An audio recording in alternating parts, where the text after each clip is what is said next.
بسم اللہ الرحمن الرحیم۔ السلام علیکم ڈیئر اسٹوڈنٹس۔ اللہ تعالیٰ ارشاد فرماتا ہے وَرَفَعْنَا لَكَ ذِكْرَكَ، اور ہم نے آپ صلی اللہ علیہ وسلم کا ذکر بلند کر دیا۔ مبشر و نذیر، شاہد و دائی، ساقی کوثر، آخری نبی، رسول اللہ حضرت محمد صلی اللہ علیہ وسلم نہ صرف امت مسلمہ کے خیر خواہ تھے بلکہ گزشتہ انبیاء کی امتوں کی تصدیق کرتے ہیں اور انہیں اپنی امت خیر یعنی بہترین امت میں داخل ہونے کی دعوت بھی فرماتے ہیں۔ آپ صلی اللہ علیہ وسلم کا پیغام رسالت تمام الہامی و غیر الہامی مذاہب پر غالب ہے۔ آپ صلی اللہ علیہ وسلم کی رسالت کا غالب ہونا اس بات سے بھی ثابت ہے کہ عرب کے انتہائی غیر مہذب ماحول میں آپ صلی اللہ علیہ وسلم نے تہذیب و تمدن کی ایسی روشنی پھیلائی جو تمام دنیا میں پھیل چکی ہے، اور اب اسلام کا سورج کسی بھی وقت غروب نہیں ہوتا اور نہ قیامت تک انشاءاللہ غروب ہوگا۔ آج ہمارا تدریسی عنوان ہے رسالت محمدی صلی اللہ علیہ وآلہ وسلم کی خصوصیات۔ اس عنوان کو پڑھنے کے بعد طلبہ اس قابل ہوں گے کہ حضرت محمد صلی اللہ علیہ وآلہ وسلم کی رسالت کی امتیازی خصوصیات کو سمجھ سکیں۔ طلبہ نبی کریم صلی اللہ علیہ وآلہ وسلم کے نقش قدم پر چلنے کی کوشش کریں گے۔ رسالت محمدی صلی اللہ علیہ وآلہ وسلم کی ایک اہم خصوصیت عالمگیریت یا عمومیت ہے۔ لفظ عمومی سے عمومیت نکلتا ہے۔ اس کے معنی ہے عام یا اکثر۔ عالمگیریت کے معنی ہے دنیا پر چھایا ہوا ہونا یا جہاں کو زیر کرنے والا ہونا، یعنی کل انبیاء اپنے اپنے خطے، مخصوص اقوام اور مخصوص ادوار کے لیے مبعوث فرمائے گئے۔ اگرچہ دین کی بنیاد ایک ہی تھی لیکن تبلیغ اور ذمہ داری محدود تھی۔ حضور اکرم صلی اللہ علیہ وآلہ وسلم کی بعثت عمومی اور حتمی ہے، کل بنی نوع انسان اور اجنہ کے لیے ہے، لہٰذا آپ کے پیغام رسالت کی شکل و صورت، نوعیت اور کیفیت سے روئے ارض کا ہر انسان اور جن مستفید ہو سکتا ہے، اور یہ اس کے لیے موضوع مناسب ہے۔ سورہ اعراف آیت نمبر 158 میں اللہ تعالیٰ فرماتا ہے، اے محمد صلی اللہ علیہ وآلہ وسلم، آپ کہہ دیجئے، اے لوگوں، میں تم سب کی طرف اللہ کا رسول ہوں۔ حضرت محمد صلی اللہ علیہ وآلہ وسلم کی رسالت کاملیت کی صورت میں پیش کی گئی ہے۔ کامل کے معنی ہیں پورا، تمام، سب، کل، اور کامل ہونا کے معنی کسی کام میں پورا ہونا، اور کاملیت سے مراد مکمل حیثیت رکھنے کے قابل آپ صلی اللہ علیہ وسلم کا پیغام رسالت ہے۔ اس دین کے سامنے اب کسی اور دین کی ضرورت باقی نہیں ہے۔ یہ دین اسلام ہر زاویہ اور ہر نقطے سے دین و دنیا کے کل معاملات کو مکمل گرفت میں رکھتے ہوئے تعلیمات پیش کرتا ہے۔ یہ اپنے مقام میں اتنا بلند ہے کہ کوئی اور قانون، مذہب، ترکیب رسالت محمدی صلی اللہ علیہ وآلہ وسلم کی اکملیت کو نہیں چھو سکتی۔ سورہ المائدہ آیت نمبر 3، جو قرآن کریم کی آخری آیت ہے اور حجۃ الوداع کے خطبے کے بعد میدان عرفات میں نازل ہوئی، جب آپ صلی اللہ علیہ وسلم کچھ دیر قیام کے لیے وہاں تشریف فرما تھے۔ اس کا ترجمہ یہ ہے کہ آج میں پورا کر چکا تمہارے لیے تمہارا دین، اور پورا کیا تم پر میں نے احسان اپنا، اور پسند کیا میں نے تمہارے واسطے اسلام کو دین۔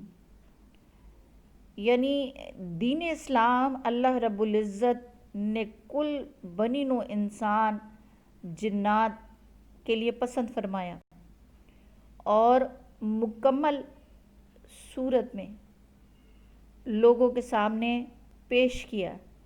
یہ ہدایت تمام نعمتوں سے افضل ترین نعمت ہے۔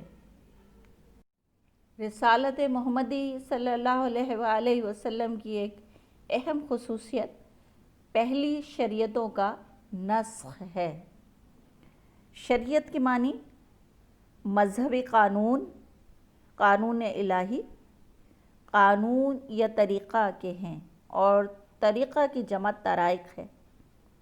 نسخ کے معنی تردید یا منسوخی کے ہیں، جبکہ عربی کے قدیم طرز تحریر کو بھی نسخ کہا جاتا ہے۔ یہاں شریعتوں کا نسخ سے مراد یہ ہے کہ گزشتہ تمام انبیاء کی نبوت کو منسوخی ہو چکی ہے، اور رسالت محمدی صلی اللہ علیہ وآلہ وسلم میں ایسی خوبیاں موجود ہیں کہ اس کی موجودگی میں کوئی اور دین قابل قبول نہیں، کیونکہ پہلے آنے والے مذاہب لوگوں کی دست درازی کا شکار ہو گئے، اگرچہ وہ اللہ تعالیٰ ہی کے سچے کلام اور تاکید کردہ مذاہب تھے۔ سورہ آل عمران آیت 85 اللہ تعالیٰ فرماتا ہے، اور جو کوئی اسلام کے سوا کسی اور دین کو تلاش کرے گا تو وہ اس سے ہرگز قبول نہ کیا جائے گا۔ یہ پیغام اس لیے دیا گیا ہے کہ دین اسلام تمام بنی نوع انسان کے لیے پیش کیا گیا ہے، کیونکہ جب اللہ کے کلام میں تحریف و تبدل کر دیا جائے تو پھر اس کلام کو کلام کرنے والے سے کس طرح منسوب کیا جا سکتا ہے۔ یہود و نصرانیوں کے لیے بھی اس دین اسلام میں خوشخبری ہے کہ وہ اپنے تحریف شدہ دین کو چھوڑ کر اس میں داخل ہو جائیں۔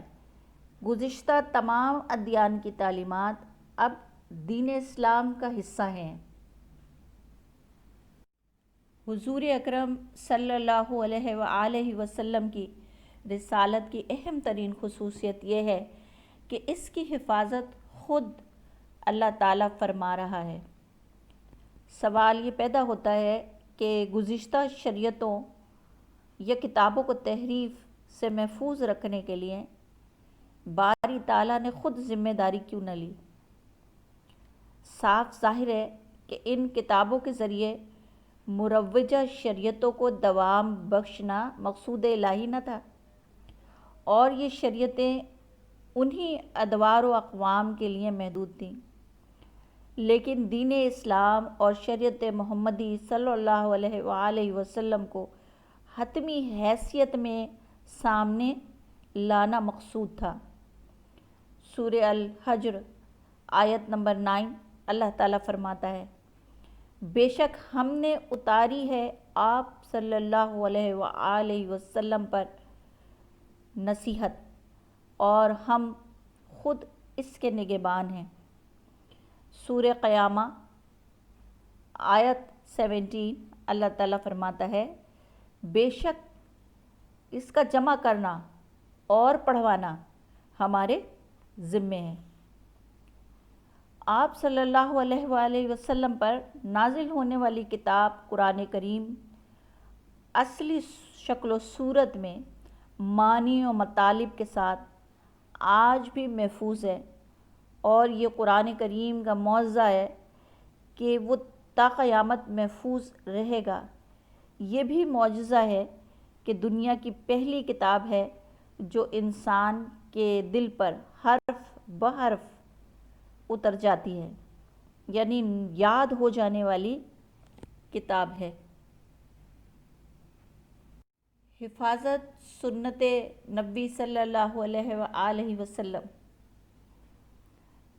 رسالت محمدی صلی اللہ علیہ وآلہ وسلم کی ایک خوبی یہ ہے کہ تحریری و زبانی اس کی حفاظت سنت رسول صلی اللہ علیہ وآلہ وسلم کو محفوظ کر کے کی جا رہی ہے۔ اس سے پہلے کسی بھی نبی کی سیرت و سنت کو مفصل و مدلل طریقے سے محفوظ نہیں کیا گیا۔ یہ اللہ تعالیٰ کی دی ہوئی صلاحیت اور صحابہ اکرام کی محبت کی بدولت ممکن ہو سکا ہے کہ محدثین اکرام کی ایک بڑی جماعت ہمیشہ ہر دور میں سنت رسول صلی اللہ علیہ وسلم کو محفوظ کرنے پر مامور رہی ہے، اور آج مستند حدیث مبارکہ، مستند کتب حدیث میں ہماری رہنمائی کے لیے موجود ہیں۔ سنت در حقیقت قرآن کریم کی شرح اور عملی تفسیر ہے، اور شریعت الہی قرآن حدیث اجماع و قیاس سے اخذ کی جاتی ہے۔ اس دور میں اہل سنت کے لیے صحائح ستہ کی کتب جو حدیث کی 6 مستند کتابیں ہیں ہمارے پاس آج موجود ہیں۔ اہل تشیع کے لیے اصول اربع کی 4 حدیث کی کتابیں ہیں جو رہنمائی کے لیے ہمارے درمیان ہیں۔ رسالت محمدی صلی اللہ علیہ وآلہ وسلم کی ایک اور خصوصیت جامعیت و ہمہ گیریت ہے۔ جامع کے معنی جمع کرنے والا یا تکمیل کرنے والا، مکمل حامل یا ہمہ گیر کے ہیں۔ جامعیت اور ہمہ گیری سے مراد یہ ہے کہ آپ صلی اللہ علیہ وآلہ وسلم کی تعلیمات میں ہر بات کا مکمل علم موجود ہے اور مکمل تفصیل کے ساتھ موجود ہے۔ ہر شعبہ زندگی کی تعلیمات آپ صلی اللہ علیہ وآلہ وسلم کی تعلیمات میں موجود ہیں۔ آئلی زندگی ہو یا سیاسی، مجموعی یعنی اجتماعی یا اقوامی، امن ہو یا جنگ، یہاں تک کہ جانداروں و غیر جانداروں سے سلوک،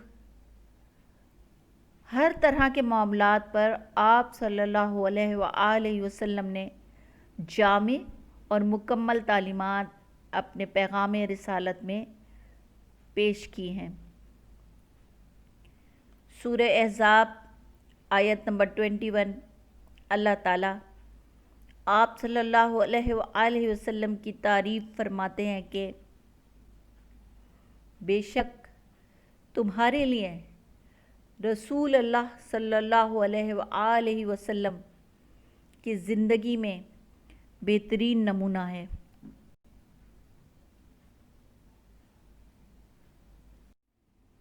آپ صلی اللہ علیہ وآلہ وسلم کی رسالت کی اہم ترین خصوصیت ختم نبوت کا عقیدہ ہے۔ عربی میں لفظ ختمہ کے معنی مہر لگانا، بند کرنا، آخر تک پہنچانا ہے، یعنی کسی کام کو مکمل کر کے بند کر دینا، اور خاتم کے معنی ختم کرنے والا ہے، یعنی نبوت کا سلسلہ جو حضرت آدم علیہ السلام سے شروع ہوا وہ حضرت محمد صلی اللہ علیہ وسلم پر مکمل ہوا۔ سورہ احزاب آیت 40 اللہ تعالیٰ فرماتا ہے، محمد تمہارے مردوں میں سے کسی کے باپ نہیں، لیکن اللہ کے رسول اور آخری نبی ہیں۔ محمد صلی اللہ علیہ وسلم تمہارے مردوں میں سے کسی کے باپ نہیں سے یہ جتایا گیا ہے کہ کفار و مشرکین جو آپ صلی اللہ علیہ وآلہ وسلم کے متعلق کہتے تھے کہ آپ کی اولاد نرینہ نہیں ہے، لہٰذا نبوت کا سلسلہ آگے کیسے بڑھے گا؟ اللہ تعالیٰ اس آیت میں بتا رہا ہے کہ محمد صلی اللہ علیہ وسلم اللہ کے رسول ہیں، یعنی آپ کی نبوت اور رسالت کو بڑھانے اور آئندہ نسلوں تک لے جانے کے لیے نسبی اولاد کی ضرورت نہیں، اس کے لیے روحانی اولاد کام کرتی ہے، اور رسول یعنی معلم انسانیت امت کا روحانی باپ ہوتا ہے، لہٰذا کل بنی نوع انسان کے روحانی باپ ہونے کی حیثیت سے آپ صلی اللہ علیہ وسلم کی سب سے زیادہ کثیر اولاد یعنی کثیر امت ہوگی۔ رسالت و نبوت کا ذکر کرتے ہوئے اللہ تعالیٰ فرماتا ہے کہ آپ صلی اللہ علیہ وآلہ وسلم خاتم النبیین ہیں۔ آپ کو خاتم نبوت اس لیے کہا گیا کہ آپ صلی اللہ علیہ وآلہ وسلم نے سلسلہ نبوت کو اپنے تشریف لانے سے ختم اور مکمل کر دیا۔ صفت خاتم الانبیاء ایک ایسی خصوصی شان رسالت ہے جو تمام کمالات نبوت و رسالت میں آپ صلی اللہ علیہ وسلم کی اعلیٰ فضیلت کو ظاہر کرتی ہے، کیونکہ ہر چیز میں بتدریج ترقی ہوتی ہے اور انتہا پہ پہنچ کر اس کی تکمیل ہوتی ہے، اور جو مقصد مقصود ہوتا ہے وہی اصل نتیجہ ہوتا ہے، یعنی قرآن کریم کے مطابق دین کی تکمیل اصل مقصد آپ صلی اللہ علیہ وسلم کی ختم نبوت کی دلیل ہے۔ مولانا مودودی رحمۃ اللہ علیہ اپنی تفسیر تفہیم القرآن میں لکھتے ہیں کہ انبیاء سابقین کے دین بھی اپنے اپنے وقت کے لحاظ سے مکمل تھے، کوئی ناقص نہ تھا، لیکن کمال مطلق اسی دین مصطفی کو حاصل ہوا جو اولین و آخرین کے لیے حجت اور قیامت تک چلنے والا دین ہے۔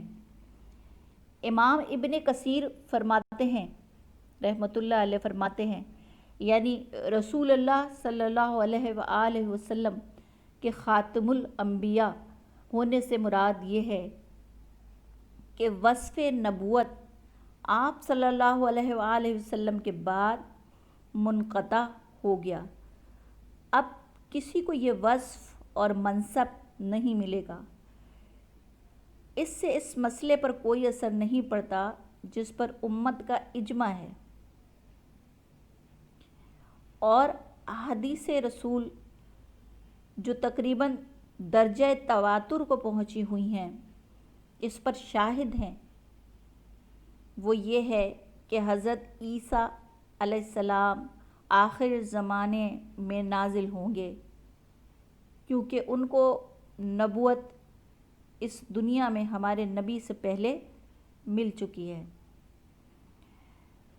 قرآنی آیات اور حدیث سے واضح ہے کہ حضرت عیسیٰ علیہ السلام جو نبی رہ چکے ہیں اور زندہ آسمان پر اٹھا لیے گئے ہیں، قیامت سے پہلے آخری زمانے میں تشریف لائیں گے، دجال کے فتنے کا خاتمہ کریں گے اور تعلیمات محمدی صلی اللہ علیہ وسلم یعنی رسالت محمدی صلی اللہ علیہ وآلہ وسلم کو پھیلائیں گے۔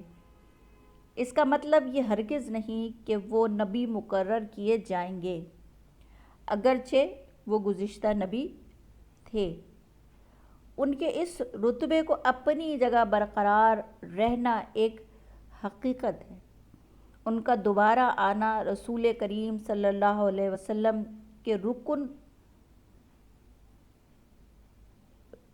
امت کے رکن کو ظاہر کرتا ہے کہ وہ آپ صلی اللہ علیہ وآلہ وسلم کی تعلیمات قرآن و حدیث کو ہی پھیلائیں گے۔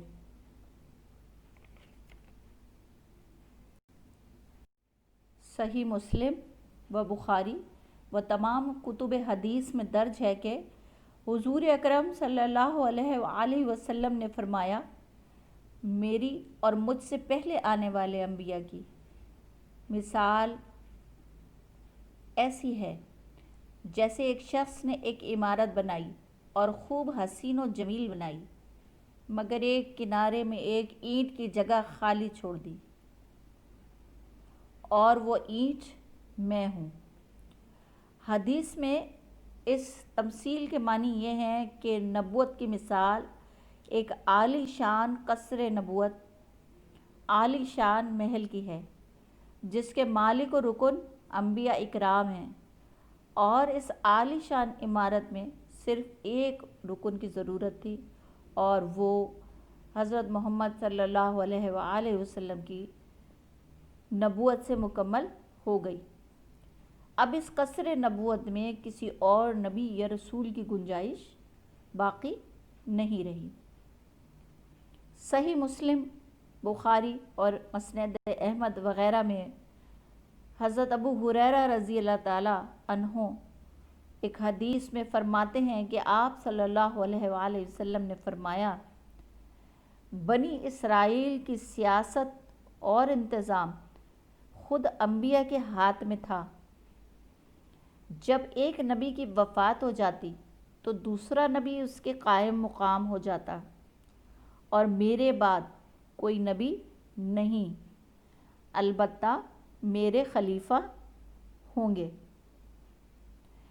یعنی اب امت کی ہدایت کا انتظام آپ صلی اللہ علیہ وآلہ وسلم کے خلفاء کی ذمہ داری ہے، اور علماء و خلفاء کی حیثیت سے آپ صلی اللہ علیہ وآلہ وسلم کی تعلیمات کو وہ جاری رکھیں گے، قائم کریں گے، جبکہ قرآن و حدیث کی جامع، واضح اور محفوظ علمی ذرائع ہمارے پاس موجود ہیں۔ اس حدیث سے واضح ہے کہ وہی تشریعی و غیر تشریعی، یعنی مطلوب یا غیر مطلوب، دونوں قسم کا نزول مکمل ہو چکا ہے۔ اس عقیدہ ختم نبوت پر صحابہ اکرام سے لے کر آج تک امت مسلمہ کے تمام طبقات کا اجماع ہے کہ آپ صلی اللہ علیہ وآلہ وسلم کے بعد کوئی اور نبی یا رسول نہیں آئے گا۔ صحابہ کا سب سے پہلا اجماع اسی عقیدے پر ہوا، اور حضرت ابو بکر صدیق رضی اللہ تعالیٰ عنہ کے زمانے میں مسیلمہ کذاب نے جھوٹی نبوت کا دعویٰ کیا، اور اس بات پر بھی اجماع ہے کہ جھوٹے مدعیان نبوت کے خلاف جہاد کرنا واجب ہے۔